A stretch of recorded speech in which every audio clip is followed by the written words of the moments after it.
Welcome to week 8 of the Chopping Birds Weekly NFL podcast. I am the host for this week, Colin Porkchop. Chris has got the 2020 disease. Chris has got the COVID, unfortunately. So I told him not to worry about it, that I would take care of this by myself, ride solo for the week, maybe next week. We'll just see how Chris feels. And just wanted to wish him a speedy recovery. He's in my thoughts and prayers, and I had it. So I understand. I understand that it's not a fun ride. And I just hope he seems to be in good spirits. He wanted me to tell y'all to send him groceries. So if you're interested, personal message me, and I will send you his address so you can go send him loaves of bread and milk and eggs and all that good stuff. So the standings are going to be updated next week. We're not worried about the standings this week. So all I have right now is Chris's picks, and I'm just going to build content around that. Since it's Halloween this week, happy Halloween to those of y'all that are celebrating the Satan's birthday. I'm just kidding. It's not Satan's birthday. Happy Halloween. Hope you guys are safe. Hope you guys are having a good time responsibly. So what I'm going to do is my biggest trick and my biggest treat for the 2020 NFL season. So my biggest trick this season, as of right now, has got to be the Chicago Bears. That is the biggest trick I think I've seen so far this season. It's just remarkable what these guys are doing. These guys are just 5-2. They're second in the division right now. I believe the Packers are 5-1, but 5-2. That'll get you a wild card, and if they continue this streak, they're going to be a terrible, terrible wild card matchup. And this is the biggest trick, and the biggest treat I would have to say this season is TB12 still kicking ass down in TB, and he is just. It's Tom Brady. Just because he changed his uniform colors, that doesn't mean he changes who he is. And he's just lighting them up right now down there in Tampa. I got to check out. They play Monday night this week. But I got to check out their standings right now. I think they're winning that division currently, if I'm not mistaken. Yep, they're winning 5-2. The Saints are right behind them at 4-2. But, I mean, him and Gronk, their chemistry is back. And regardless of that, it just... Tampa Bay might be a team that you need to look out for in the postseason, so watch out for Tampa Bay. They can get you with Chris Godwin. They can get you with Evans. They can get you with the million tight ends that they have. And Scotty Miller. Scotty doesn't know that he was a badass last week. I think in fantasy the guy got like 15-plus points, so good for Scotty Miller. So, yeah, there's my biggest trick and treat. What do you guys think? Let me know down below what your trick and your treat is for this Halloween week. Week 8. So, I guess I can just talk about these Dallas Cowboys real quick, guys. I don't know if we're pushing the panic button per se. We got rid of Poe, technically, because it was a quote-unquote weight problem for him. Then we got rid of Worley because I guess he's too old and didn't fit the system. He was supposed to be like our tight end coverage guy, and we'll just know how well that defense has been doing this year. Everson Griffin got traded to the Detroit Lions for peanuts. They gave us a 6th-round pick for him, and that I don't understand. So we're cleaning house on this defense and hopefully picking up the pieces as we go, and maybe we can just cut the fat a little bit and hopefully get down to the core, and then you'll have yourself a nice filet mignon for dinner instead of a fatty steak. Because, in all honesty, something's got to give with this defense.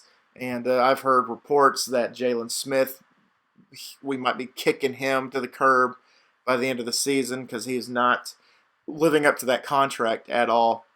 And Sean Lee, even though he hasn't played at all this year, might be kicking him to the curb, getting somebody younger, somebody faster, and then having Leighton Vander Esch as like the captain of that linebacking core. which I'm okay with as long as he can stay healthy. But God bless that guy. That guy needs to get like a bionic neck or something because it scares the hell out of me every time that he tackles. And then gets up slowly. It's just like, oh God, here we go. This could be it. So, and then we, of course, lost Andy Dalton to a bullshit, terrible tackle hit last week.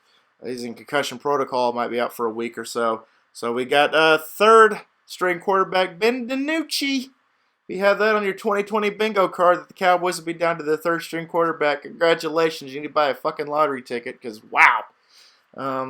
Ben DiNucci, our 7th round pick, is making his NFL starting debut this week against the Philadelphia Eagles for Sunday Night Football. Oh, boy. So, anyway. And then we re-signed Cooper Rush to the practice squad, barring anything like a positive COVID test or a physical. He's going to be a Dallas Cowboy once again. Can't get that number 7 back, though. I think DiNucci has that number 7, which is weird because I thought DiNucci was going to have number 1 because I think that was his number in college, but I digress. So, Cowboys, kind of a firestorm right now, kind of a dumpster fire right now, and something's got to give. So, on that note, let's go ahead and get to these picks. I got Chris's picks right in front of me. I can tell you we're going to agree on a lot of these games. So, Thursday night, kickoff happened about 10 minutes ago. We have the Atlanta Falcons at the Carolina Panthers. Regardless, I don't know what the score is 10 minutes into the game. I'm going to say Panthers all day. There's no reason that the Falcons... Okay, so the Falcons were the first team in NFL history to lose a game with a game-winning touchdown, practically. You score a last-minute touchdown, you're projected to win. Like, there's no way in hell you're going to lose the game, right? Not unless you're wearing the ATL on any part of your uniform, you're going to end up blowing it. Even Matt Ryan, there's videos of him saying, don't score. Don't score. And what did Todd Gurley do? He went and fucking scored, and they lost the game. They're the first team ever to lose a game-winning touchdown. And Chris's pick is also Carolina, so we got that going for us. Chris kind of flip-flopped these next 2 games.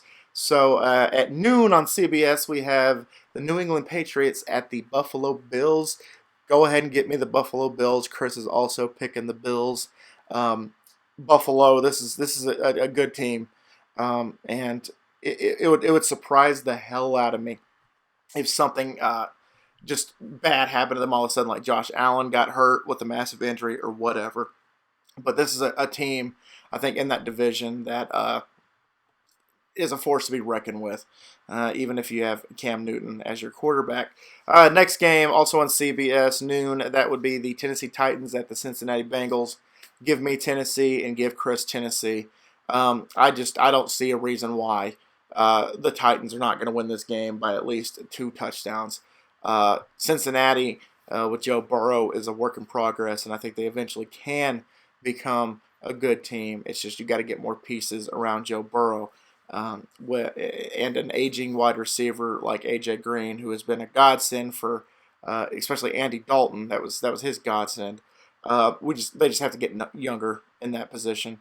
So it's noon on Fox. We got the Las Vegas Raiders at the Cleveland Brownies. Give me the Brownies, and Chris is also picking the Brownies. Man, just it's ridiculous. Okay. So noon CBS, Indianapolis Colts at the Detroit Rock City Lions. Chris is picking Detroit. I'm actually going to go Indy on this one. I think Indy has one of the best damn defenses in the league, so why not?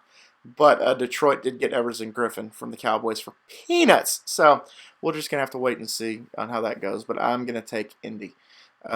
Noon on Fox, we got Minnesota Vikings at Green Bay Packers. Give me the Packers all day, and also give Chris the Packers all day long. I can't believe this is even a game. Let's see. Noon, CBS, we have the I almost said Giants, New York Jets at the Kansas City Chiefs. Kansas City Chiefs, enough said. New York Jets are just going to solidify that first pick overall and probably tank for Trevor and get sunshine. Okay. So, Los Angeles Raiders at the Miami, not Raiders, Los Angeles Rams at the Miami Dolphins, noon on Fox. I'm gonna take, I don't know, I think this is Tua. It's Tua's time, right? I'm taking Miami. Chris is gonna take the Rams, but I'm taking Miami. Tua season is upon us, and the last noon game on CBS is the Pittsburgh Steelers at the Baltimore Ravens. This is a damn good matchup, y'all. This is a divisional game that I think this should have been the Sunday Night Football game, not what I'm about to tell you guys here in a bit.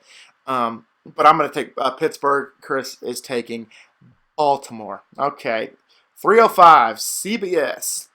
We got the Los Angeles Chargers versus the Denver Broncos at CBS.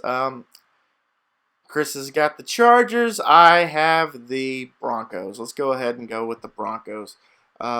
Especially after last week. Maybe they need a little shot of redemption or something. 3:25 Fox. We got the New Orleans Saints at the Chicago Bears. This is a damn good game. This is a damn good matchup, man. This is another one that could probably have been flexed if they wanted to the Sunday Night Football game. But it's not. I'm gonna take the Bears, and Chris is gonna take the Saints. That's a really good game. And the last 3:25 on Fox. So I guess that means Joe Buck is back. Yay. The San Francisco 49ers at the Seattle Seahawks. Give me the Seahawks. And Chris is also taking the Seahawks. There's no reason why that the Seahawks are going to lose this game, you would think. Sunday Night Football. Here we go. Been putting it off long enough. Holy shit. We got the Dallas Cowboys at the Philadelphia Eagles. Unfortunately, I'm going to have to take Philly. I would hope that the Cowboys can string something together besides a field goal that they scored last week in freaking Washington, or Maryland rather. But just barring any kind of miracle from the Dallas Cowboys, I'm going to take the Philadelphia Eagles to win this game. But if we win this game, we're back at the number 1 slot in that freaking division. And it drives me crazy. But the Eagles, and Chris also has the Eagles. Ugh. So, Monday Night Football, we got the Tampa Bay Buccaneers at the New York stinking Giants. Tampa Bay, you got to take Tampa Bay. Chris is taking Tampa Bay, I'm taking Tampa Bay. Let's freaking go for it. So that means that the 4 teams on a bye week are the Arizona Cardinals, the Washington Football Team, the Jacksonville Jaguars, and the Houston Texans. So, guys, that's all I really got for you today. I just wanted to say once again to Chris, get healthy, get plenty of rest, drink plenty of fluids, binge, dude. Anything that you want to get caught up on, TV shows or movies, go for it, man. You absolutely got to go for it. We did. We binged a crap ton of stuff whenever my wife and I were in quarantine. So, and your wife, unfortunately, she might get it because my wife got it, then I got it, then that's just the way it goes, and that's the way the news goes. So, Chris, Big Bird, you big beautiful yellow bitch. I hope you get healthy. I hope you're doing just fine, and keep your spirits up. And if anybody, like I said, wants to send him any groceries or Cash App him or PayPal him or anything like that, let me know and I'll get you his contact information. But yeah, that's all you get from me. You get about 15 minutes and then, a cloud of dust and then I'm gone. But thank you guys so much once again for dropping by. In advance, thank you so much for the thoughts and prayers to Big Bird Chris, him and his wife. And just thank y'all. And always remember, my little piglets, Colin Pork Chop loves y'all the most. As y'all take it easy, guys. And I'll see y'all next time. And as Chris would say, make good choices, especially in the goddamn pick'em. Bye, guys. Get well soon, Chris. Love you, buddy.